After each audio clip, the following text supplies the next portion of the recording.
हसमत पाशा एक रियासत के काफ़ी मशहूर एडवोकेट हैं और इनका जो स्पेशलाइजेशन है वो क्रिमिनल बैकग्राउंड का है। तो क्रिमिनल केसेस में ये किंग माने जाते हैं। तो इनका कहना है कि गवर्नमेंट अगर चाहे तो ये केसेस जो पॉलिटिकली मोटिवेटेड है, जो गैर कानूनी तौर पर डाला गया है, इसे वापस लिया जा सकता है। ये बहुत ही अहम चीज़ उन्होंने बताई है।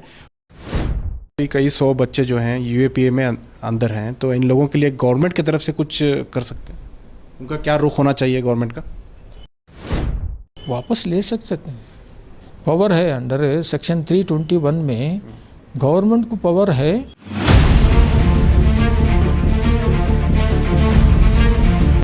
कर्नाटक के मशहूर एडवोकेट हशमत पाशा साहब हमारे साथ इस वक्त मौजूद हैं। हशमत पाशा अपनी ज़ाती अखराजात के साथ एक हॉस्टल बनाए हैं जिसमें फ्री अकोमोडेशन और फूड दिया जा रहा है। इस सिलसिले में बात करने के लिए हमारे साथ हशमत पाशा साहब हैं। साहब बताएं, आपका एक बहुत बड़ा नाम है लीगल सेल में, लीगल एक मैदान में। आपने चैरिटी के इस मैदान में भी कदम रखा है, तो क्या पहले से ही से जुड़े थे या पहली मर्तबा इस तरह का काम? नहीं, ये बहुत साल से, 25 साल से भी है ना, चैरिटी का कंट्रीब्यूशन चलता आ रहा है। शुरू में ज़कात देने का शुरू करें, वो भी ऐसा ही शुरू पहला हुआ 50 आदमी का आते ज़कात देने के रमज़ान में। अभी रमज़ान में आते हैं कम से कम 1-2 हज़ार आते हैं, उनको सब रेशन किट ऐसा डिस्ट्रीब्यूट करते हैं। ऐसा एक का एक ये स्टेप है ना, एक शादी माल बनाए हैं गरीबों के लिए, वो भी एक चैरिटी है। अभी नेक्स्ट स्टेप है ना, एक फ्री हॉस्टल बनाने का, ये हमारा आइडिया हुआ।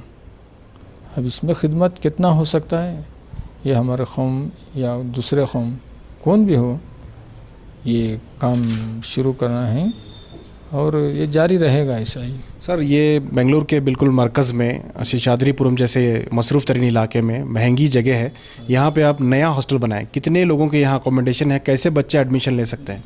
नहीं, एडमिशन का क्राइटेरिया तो SSLC और सेकेंड ईयर PUC पास हुए से बच्चे सामने पढ़ना चाहते हैं, जैसा कि फर्स्ट ईयर PUC को जमते हैं और फर्स्ट ईयर डिग्री, कौन सा भी डिग्री हो, वो क्वालिफ़िकेशन है और उनका इनकम लेवल है ना बिलो एवरेज रहना है, इतना ही क्राइटेरिया। और यहाँ ये फ्री हॉस्टल है, कुछ चार्जेस नहीं, सब प्रोविज़न यहाँ प्रोवाइड करते हैं। बच्चे सिर्फ है ना स्टडी में कंसंट्रेट करना और उनके एजुकेशन लेवल में हाई स्टैंडर्ड आना है। अगर कोई बच्चा इधर नहीं पढ़ा और फेल हो गया, उसे कंटिन्यूएशन नहीं है। ये आप क्रिमिनल फील्ड में काफ़ी बड़ा नाम है आपका, चूँकि आप रियासत के हालात भी देखे होंगे। पिछले 5 सालों में बहुत सारे अजला में बच्चे यूएपीए के ज़रिए जो है तकरीबन कई 100 बच्चे अरेस्ट हैं, अंदर हैं। हुबली की अगर बात करें, 150 बच्चे सिर्फ एक ही शहर से यूएपीए लगाया गया है। तो ये सारी चीज़ों पे आपकी नज़र है? ये सब बहुत से नज़र है, ये अब का नहीं। मैं प्रैक्टिस स्टार्ट किया 1984 में।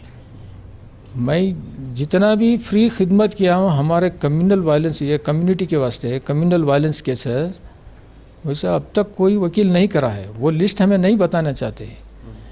ये शुरू हुआ 1984 में, जब ये है ना, ये गोरीपाड़िया है ना, ये एक वेरी टेंस एरिया है, जगजीवन राम नगर, ये पादरायनपुरा गोरीपाड़िया में। ऐसे बहुत से कम्युनल इंस्टेंस होते रहे, अब नहीं हो रहा है। हर साल होता था। उर्दू गलाटा हुआ, उर्दू न्यूज़ के बारे में गलाटा हुआ, गणेश फेस्टिवल जाते गलाटा हुआ, कैसे कैसे हादसे हुए, सीरियस केसेस सभी फ्री चलाए दिन। अभी हुआ ये एक लॉकडाउन पीरियड में, ये पादरायनपुरा में थोड़ा घटना हुआ और वो अखंड श्रीनिवास मूर्ति का घर जला दिए, MLA का, DG हल्ली, KG हल्ली, ये एक बड़ा इंसिडेंट हुआ। ये इंसिडेंट ऐसा ये हुआ, कम से कम 150-200 बच्चे ऐसा दे।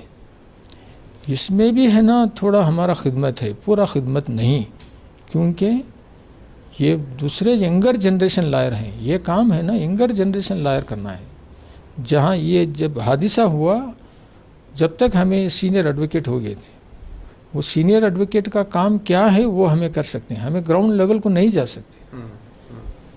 ये एक मिस इंटरप्रिटेशन हुआ है ज़रा हमारे कौम में, इन्होंने क्या भी करे नहीं, क्या भी करे नहीं, ऐसा नहीं। करे हैं बहुत से, अब तक करे हैं, वो लिस्ट दे दिया तो है ना, वो कौन वकील कौन क्या भी उसका हिसाब ही नहीं। ये बताएं कि क्या एहतियात बरतने चाहिए, क्योंकि कुछ भी वायलेंस होता है तो अचानक 100 लोगों पर यूएपीए लगा दिया जाता है। यूएपीए क्या? ये पॉलिटिकली मोटिवेटेड ऑल दिस है ना, ये वंस यूएपी और एनआईए इन्वोक कर देते हैं ना, ये केस का कलर ही बदल जाता है। ये इन्वोक करते हैं इसलिए इनको पनिशमेंट होना है, ये कम्युनिटी को दबाना है, ये पॉलिटिकली मोटिवेटेड है। सर ऐसा करने वाले, ऐसा गैर कानूनी तौर पर इम्प्लीमेंट करने वालों पे कोई कार्रवाई नहीं हो सकती है? हो सकता है, हो सकता है। अभी पहले ये निकलना, बाद में होए तक है ना 20 साल हो जाता। ये हमारा ये judicial system is so worst it is, delay is the cost. अभी लास्ट में यूएपी का केस चलाया, हुबली के 25 बच्चे पूरे है ना वो गलाटा हुआ, उनमें यूएपी का ये केस डाले, ये नई केस में केस चलाए, 5 साल चलाए। हमारा क्रॉस एग्जामिनेशन इतना स्ट्रांग और इफेक्टिव था, एनआई भी डर गया, उन्होंने सरेंडर आ गए, हमें इनको प्लीड गिल्टी देते हैं। अभी नाम है वो केस उतना फेमस है। और एक केस चला है दीनदयाल अंजुमन का, हैदराबाद में दीनदयाल अंजुमन का, उनका एक सेक्ट है, उसमें 23 आदमी को डेथ सेंटेंस हुआ था। 23 आदमी का डेथ सेंटेंस में 3 केस हुआ, बॉम्ब ब्लास्ट करे इधर यहाँ सब, वो इसमें हुबली में एक हुआ, केशवापुर में एक हुआ, ऐसे बहुत से जगह बॉम्ब ब्लास्ट हुए। वो केस में है ना 23 आदमी को डेथ सेंटेंस था, 5 केस डाले थे। पहला केस में रिहा हो गया और तीसरा केस में तासुब से फैसला वो अगेंस्ट हुआ, मगर सबको है ना डेथ सेंटेंस निकल गया, सबको डेथ सेंटेंस निकला और लाइफ सेंटेंस हुआ। वो मैटर अभी सुप्रीम कोर्ट में है। मेरा आर्गुमेंट जो हुआ है, मेरा क्रॉस एग्जामिनेशन जो हुआ है, वो ही फाउंडेशन अभी सुप्रीम कोर्ट जजेस समझ के फैसला देना है, उतने तक है ना कॉम्पिटिटिव है। जो भी हमारे हाथ से हो सके मैक्सिमम है ना कम्युनिटी के वास्ते हमारा खिदमत क्रिमिनल साइड में करें, समझे ना। हमारा स्पेशलाइज फील्ड है क्रिमिनल साइड में, इसके साइड में जो भी हो सकता है उतना करें। बिल्कुल सर, आपके जो क्रिमिनल साइड है उसमें आपका बहुत बड़ा नाम है, नॉट ओनली मुस्लिम कम्युनिटी, तमाम लोग आपको मानते हैं कि आप सुपीरियर हैं इस मैदान में। लेकिन ये आपकी एक स्पीच में भी सुन रहा था कि आप बोल रहे थे कि अगर सही से गाइड करते तो मैं भी आईएएस आईपीएस बन सकता था। तो कहीं क्या आपको गिल्टी है कि आप इतने बड़े लायर बने हैं और सीनियर काउंसिल हुए हैं, तो यहाँ तक पहुँचने के बाद आपको फील हो रहा है कि आप आईएएस आईपीएस बन सकते हैं? नहीं, वो भी अभी नहीं चाहता, वो ऐसा नहीं। ये क्या होता है, हर एक बच्चे का ख्वाहिश रहता है आईएएस ऑफिसर होना, वो लेवल में वो थिंकिंग वैसा रहता है। अभी है ना, अभी ये लेवल को हमें आग पहुँचना, तो कितना ये जो रास्ता अभी तक कठिन था, अभी चलते रहा, ये बच्चों को मालूम नहीं होता। अभी मैं बीकॉम पढ़ने टाइम को है ना, मैं लेक्चर बनना चाहता था, मैं खड़ के अच्छा लेक्चर देना है, वो इतना ही ख्वाहिश था। मुझे मालूम नहीं ना, जानकारी नहीं है बच्चों को, पेरेंट्स को जानकारी, उनको भी जानकारी नहीं रहता। पर्टिकुलरली हमारा कम्युनिटी नहीं तो मैकेनिक होकर रहते हैं, नहीं तो क्या है कि छोटा मोटा बिजनेस करते हैं, साइकिल शॉप रखते हैं, ऐसे बच्चे बराबर गाइड करने वाले नहीं। इसलिए है ना हमारा थिंकिंग वैसा नहीं। मैं उनको बच्चों को एक प्रमोट करना चाह रहा हूँ, उनका लेवल उतना ही है। क्योंकि अब कौन बच्चे भी है ना लॉ सब्जेक्ट कोई चूज़ किया नहीं, इनको प्रॉपर गाइडेंस नहीं है।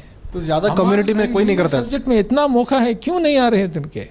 मगर आज उनको किसको भी मैं भड़काना नहीं चाहिए, उनका थिंकिंग उतना ही है, उनको प्रॉपर नहीं गाइड करे हैं। सर स्टेट के माइनॉरिटीज़ बच्चे जो हैं उन लोगों के लिए क्या मैसेज है आपकी तरफ से?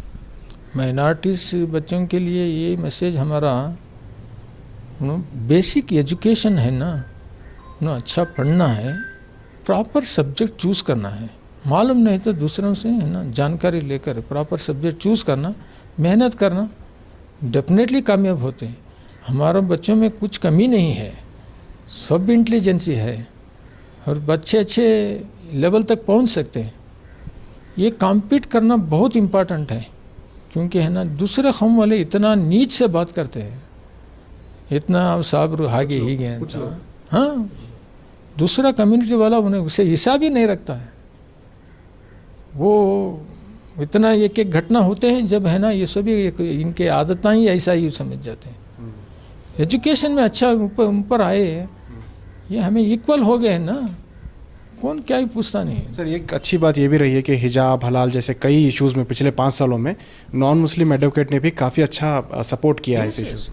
नहीं, वो क्या होता है, हिजाब में नॉन मुस्लिम एडवोकेट्स का ये कंट्रीब्यूशन ऐसा है, वो प्रोफेशनल एक्सपर्टाइजेशन कंट्रीब्यूशन है, डेफिनेटली, नो डाउट इट। कोई भी एक वकील, ये प्रोफेशनल एथिक्स है ना, वो कभी सैक्रिफाइस नहीं करते। अब हम भी केस लेते हैं, किसका भी, गरीब का, दूसरा कौम का भी हो, प्रोफेशनल का कभी है ना वो इफेक्टिवनेस कभी सैक्रिफाइस नहीं, कितना भी ये हो, वो एथिक्स है हमारा, हमें वोट लेकर रहते हैं ना।